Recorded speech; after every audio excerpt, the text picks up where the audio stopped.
มจนยากลำบากสิ้นดีนางถึกสามีห่างนี้พบหน้าลิใหม่ลูกน้อยติดตัวถือผัวเข้าป่าทิมไปพระทมมองไม่อยากหายหัวใจเหี่ยวเศร้าวิสาความมูมีน้อยเต็มทนลูกน้อยหนึ่งคนนางทนทุกวันเพื่อเจ้าทำงานกลางคืนเดึกดื่นก็บ่เคยเศร้าเสิร์ฟเบียร์และเหล้าบางข้าวสว่างพาตาญาติมิตรพี่น้องจ้องมองรังเกียจเหยียดหยามเฝ้าแต่ประนามตอกย้ำซ้ำเติมนินทาว่าสาวลาตรีบ่มีศักดิ์ศรีปัญญาถ้ายังก็อยากนางอุตส่าห์เลี้ยงลูกต่อไปวอนสังคมจงอภัยให้นางอย่าได้ทักทา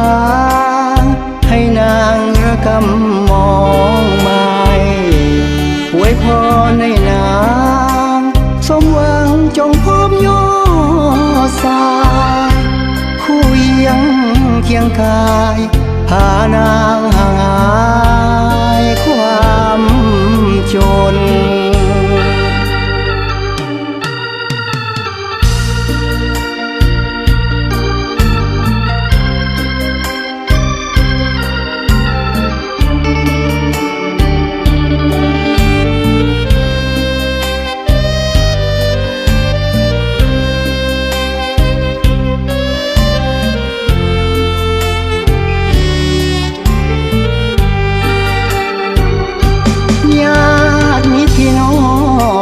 จ้องมองรังเกียจเหยียดหยา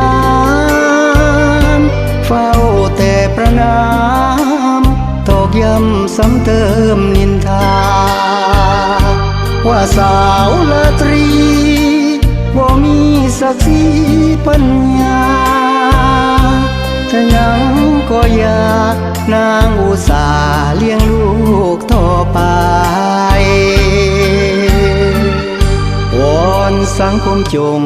อภัยให้นางอย่าได้ทักทา